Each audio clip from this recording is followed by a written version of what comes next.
Is it possible that ancient Rome's most famous leader was born in the city's poorest neighborhood? You'll find out as we explore 5 events that happened on July 12th.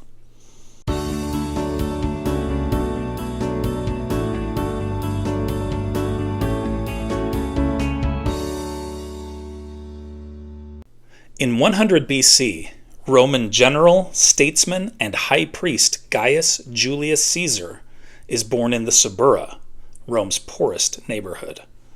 Although they were aristocrats, Caesar's parents owned an insula, or apartment building, in the heart of the Suburra, with the Caesar family living in a spacious unit on the ground floor.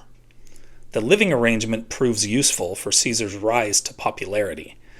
Having grown up in the Suburra, Rome's poor see him as one of their own.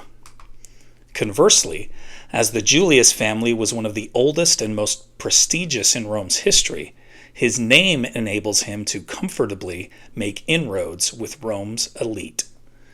Caesar effectively works his way through Rome's political system. He makes a name for himself and acquires great wealth during his time as governor of Gaul, which is more or less modern-day France.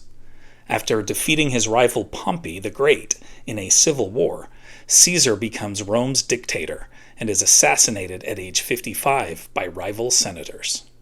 In 1562, as part of his Inquisition in Mexico's Yucatan Peninsula, Spanish Franciscan friar Diego de Landa burns numerous books and cult images of the Maya. Only 4 pre-Columbian books of Maya hieroglyphics are known to survive to the present day, and one of them only partially. Landa's short-sighted destruction of these texts and artifacts is tragic. In 1862, during the U.S. Civil War, President Abraham Lincoln signs into law a measure that creates the Medal of Honor for, quote, officers and privates as shall most distinguish themselves by their gallantry in action, end quote. It is the highest U.S. military decoration and is awarded by the President in the name of the United States Congress. Private Jacob Parrott, part of a group that attempted to hobble a railroad supply line in Georgia during the Civil War, becomes the first to receive the Medal of Honor on March 25, 1863.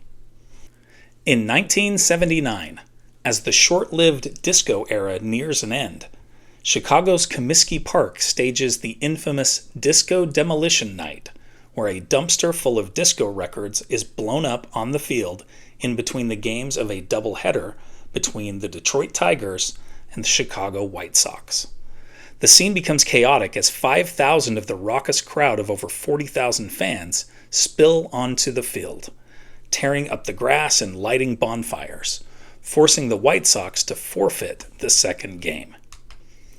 It is interesting how quickly people turn on disco, as the Saturday Night Fever soundtrack was the #1 album of 1978.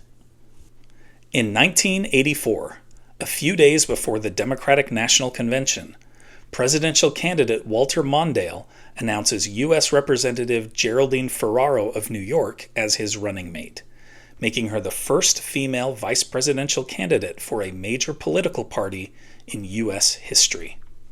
Republicans Ronald Reagan and George H.W. Bush go on to defeat Mondale and Ferraro in a landslide in November.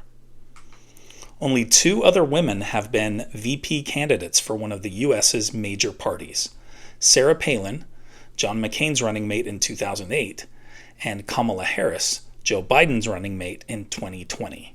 Harris becomes the first female U.S. vice president in 2021. Which of these events did you find most interesting? Let me know in the comments. Also, don't forget to check out Today in History in my Teachers Pay Teachers store. There's a link in the description. I would also love it if you would like this video and subscribe to my channel. It really helps me out. And you can see more great Mr. Lewis videos right over here. Thanks for watching.